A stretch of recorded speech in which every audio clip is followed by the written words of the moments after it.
चंदन यात्रा का ये महोत्सव विशेष रूप से वृंदावन में धूमधाम से मनाया जाता है।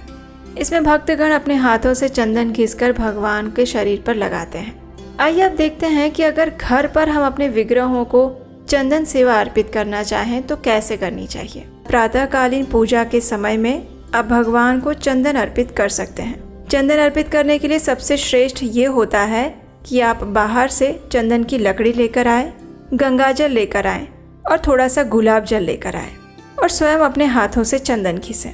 लेकिन याद रहे, आप जिस पात्र के ऊपर चंदन घिस रहे हैं वो स्वच्छ होना चाहिए।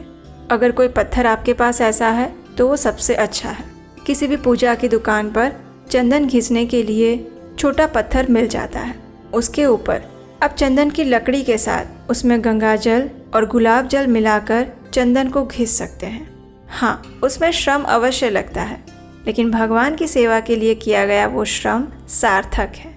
इसलिए आदर्श तो यही होता है कि हम स्वयं अपने हाथों से चंदन घिसकर भगवान के लिए एकत्रित करें और उसे आप अपने घर में जो भी विग्रह हैं, लड्डू गोपाल हैं, लक्ष्मी नारायण हैं या भगवान श्री कृष्ण के विग्रह हैं, उनके शरीर पर आप ये घिसा हुआ चंदन प्रातः काल में लगा सकते हैं। चंदन लगाने के बाद आपको उसे सुखाना भी पड़ेगा और उसके बाद फिर आप उनको आभूषण पहना सकते हैं और ये श्रृंगार सेवा आपकी थोड़ा समय अवश्य लेगी।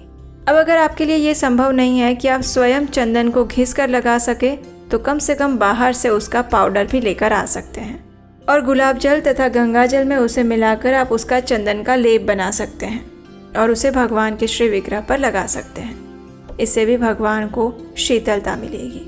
लेकिन प्रयास करें, अगर संभव है तो खुद हाथों से घिसकर भगवान को चंदन का लेप लगाएं।